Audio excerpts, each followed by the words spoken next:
Hey guys, okay, so this is going to be my September wrap-up. I tried to film this before and I just ended up rambling and messing up so much that I'm going to try to do this right this time. Basically I'm filming this a few days early. It's only the 28th of September, so I still have technically 2.5 more days to read something.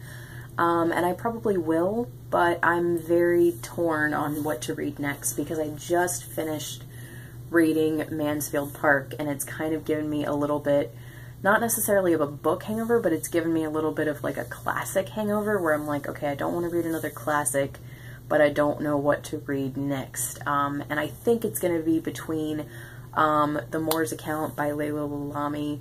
Sorry, that's a really difficult name to say because she has so many L's and A's in her name.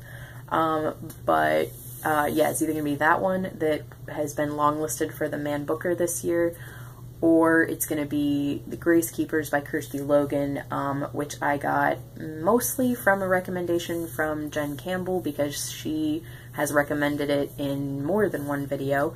And then also from Lena from Just Kiss My Frog and Susie from Read Susie Read because they both really liked it too. So I asked my library to order it and they very kindly did, and I just need to read it. But I don't know which one of those I'm going to read next, so whichever one I do will be the last one I read in September, and then whatever one I don't, I'll read it in October. And yeah, that either way, both of those will be in my October wrap-up. I'm sorry, I'm all over the place right now. But yeah, I didn't read so much in September that I wanted to, but I still read 3 complete books, 2 graphic novels, and 100 pages of another book. I'm sorry, there's a plane that's about to go over. I hope you guys didn't hear too much of that, and if you did, I'm very sorry. But yeah, so the book that I read 100 pages of was Possession by A.S. Byatt, and I was really enjoying it when I was reading it, but the thing that happened was I read 100 pages of it one day and I was loving it, and then the next day I woke up and I felt like reading something different, and that is due to my mood reading, and it had nothing to do with the book. It was very well written and I really was enjoying what I was reading of it, especially because I love the film so much, so it was basically like an expanded experience of the film, which I guess every book is that then has a film made from it.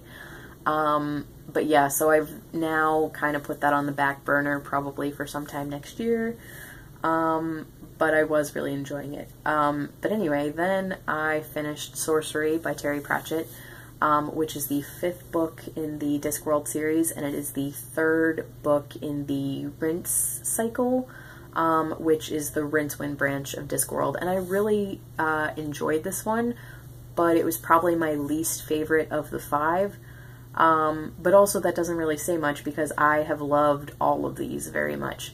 I would say my favorite so far has probably been Mort, which is the 4th one, and it's the first Death book, but that's probably why it's my favorite. It's because Death is my favorite character so far in Discworld. But yes, Sorcerer is good. I feel like I didn't start to have laugh out loud moments in it until maybe like a third of the way through, but that could have been because I was listening to it on audiobook as well as reading the physical copy, which I don't have to show you because I got it from the library.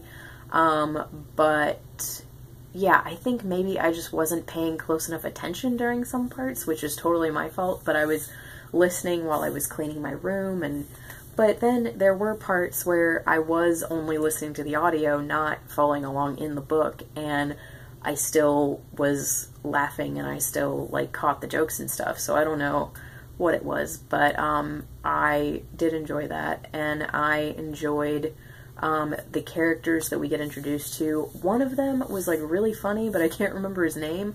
And then we get introduced to Cohen the Barbarian's daughter, because we saw him in The Light Fantastic, and then his daughter comes in this one, and I don't know why. I don't know why she suddenly pops up, and like we don't know where he is, but his daughter shows up. But that was still really cool, and she's one of the main characters of the book, I would say.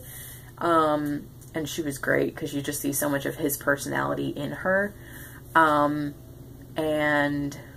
who else? Rincewind obviously is great. All of Death's parody cameo moments are wonderful.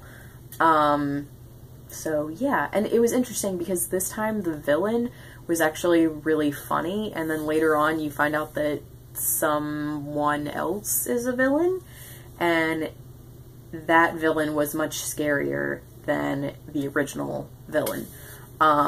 So I thought that was really interesting and quite funny. So yeah, it was great. And I just recommend all the Discworld books, and I will link all of the reviews, all the great Discworld reviews down below that are from Jean's channel and Granny Goddy and DemonTomatoDave, because those are all just great reviews. So I will link those down below. And then I reread Harry Potter and the Sorcerer's Stone by J.K. Rowling. I have started a reread for these. I know you guys probably think it's weird that I started it in September instead of October, because in October they're coming out, at least in the States, they're coming out with a fully illustrated Harry Potter, which I thought was awesome. But the thing is, I really want to reread all these editions because I've had them for about 2 years now. These are the ones that were, the covers were redesigned by Kazu Kibuishi, and they are freaking gorgeous. I don't know, I hope you guys can see these, but they're beautiful. And yeah, I got this box set 2 years ago, and I just haven't had the chance to reread any of these. But it was a great excuse because I really wanted the paperbacks. So when I saw these were coming out, I was like, oh my gosh, paperback Harry Potters that are gorgeous, and they have like a matted feel, and they're wonderful. So yeah, I really wanted to reread these. So what I'm going to do is I'm probably going to collect all the illustrated editions as they come out, because it's one every year. And then I will reread those, I don't know, once they're all out. But I'll just reread these in the meantime. But yes, I love these. Going back into this world is wonderful, especially because I was listening to the Jim Dale audiobook, and I will be doing that for each one of these, which is great because that just like sends me right back to my childhood, because he was the narrator that I listened to when I was young, because he is a British, he's an English narrator, but he narrated the American editions of the Harry Potter books. So he was the one that I grew up with instead of Stephen Fry, because Stephen Fry narrates the UK editions.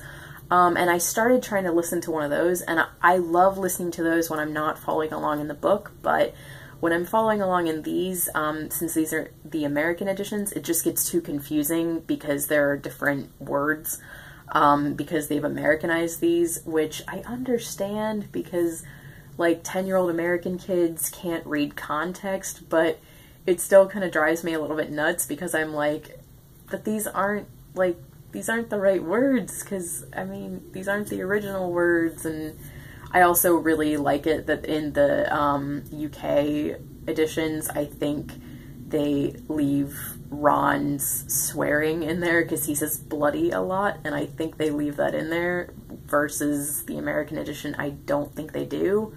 Or, I don't know, they might, but I don't remember that they do, so we'll have to see.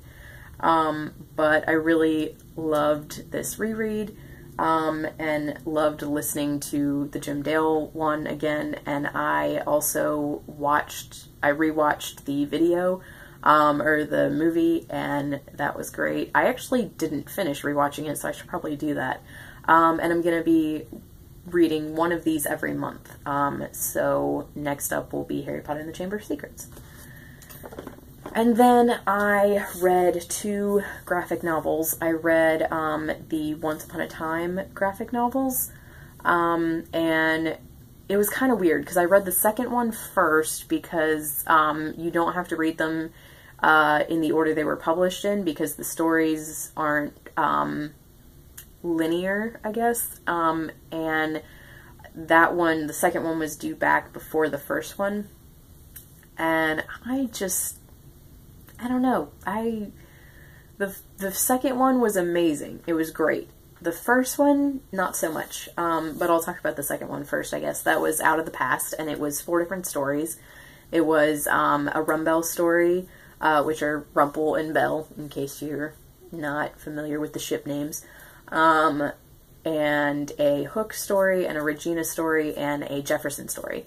My 2 favorites were definitely Jefferson and Rumbell, not only because I love the characters so much, because I also really love Regina and Hook at this point, so I really liked all of their stories for the characters that they included, but also the artist who did Jefferson's story, Janet Leigh, is my favorite artist, my favorite comic artist, and I'm really sorry about the planes. I hope you can still hear me, but yeah, she's my favorite comic artist, so that was a great story to read because of the illustrations.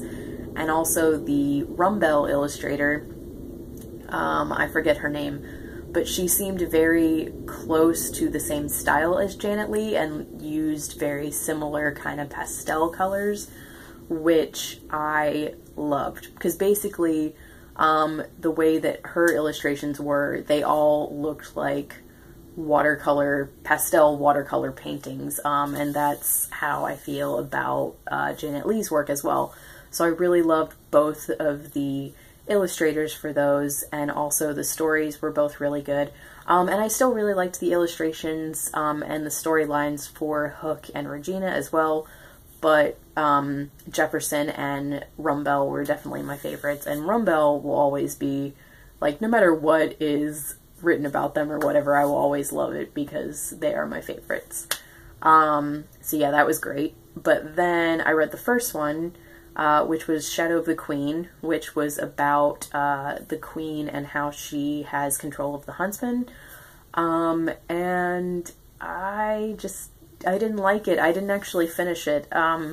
The illustrations for the first half I really didn't enjoy. I really liked the illustrations for the second half, but the story overall was just, I don't know, I didn't really enjoy the way it was written, which was really sad because I really liked some of the concepts. Like at one point the Huntsman and Red and Snow all team up together, and I thought that was brilliant, but I don't know, the story was just meh.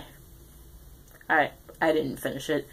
So that was unfortunate. So the Out of the Past one, I probably would give 4.5 versus Shadow of the Queen, I would probably give 2.5.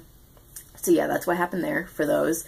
And then last but not least, oh, and those I also got from the library. I reread Mansfield Park by Jane Austen, and I think I'm going to have to do a different review, a separate review of this, because I have a lot to say. I really enjoyed it this time around, much more than I did when I skim read it in college, because I'm pretty sure I explained this to you guys, but I saw this film when I was young, and it was the '99 version with Johnny Lee Miller and Frances O'Connor, and I really liked the acting because I love those actors, but I didn't really enjoy the characters. I didn't really enjoy what happened. So yeah, I just had it set in my mind that I did not like this story. So when I got to college and I took the Austen class and I had to read this, I skim read it, and I'm pretty sure I failed the tests that I took for it because I was not having it. Nope, just didn't like it. But then I've had, like, well, A, it's been 3 or 4 years since then, and B, I've just had some different life experiences since then that have really made me identify much more with Fanny Price as a character. I understand her character better, I understand her situation better, I empathize with her character greatly, and that just wasn't a thing when I was a senior in college. So that really helped me understand the story a lot better, and also, I started watching From Mansfield with Love, which is currently an ongoing web series, and the way that the actors are portraying these characters, especially the actress who plays Fanny, aka Frankie, in the newer one, I love her, and I think that she has done such a good job with this character because, again, like, I identify with the character so much more than I used to. And because of that, that's why I started rereading this, and I really loved the reread, but I do need to do a separate review of this because there are still characters who drive me absolutely nuts in this, and I just want to talk about this in detail. So a spoilery review of Mansfield Park will be up after this sometime. So, yes, and I also listened to the Juliet Stevenson audiobook, which was great, but her voice, her impression of one or two of the characters it was how the character was supposed to be imitated, but it was still really annoying. But I think it's just because that character's voice is supposed to be annoying, but that was still kind of irritating. But anyway, yeah, so I really liked this. Again, I will do a separate review of it. It's still probably my least favorite Austen, but now it's no longer my least favorite classic, and it was before. So that's a step up. I would probably give this a 4. Yeah, probably a 4. So, yes. That's what I read in September. It wasn't as much as I was hoping, and I'm sorry for such a long video for not that much reading.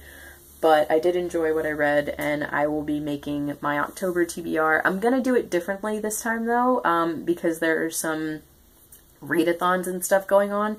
So I'm gonna make my October TBR, I'll either make it one video and explain the individual TBRs in the video, or I'll make 2 different videos about each separate TBR. So yeah. Thank you guys so much for watching. I hope you had a cup of tea with this video, and I will talk to you guys later. Bye.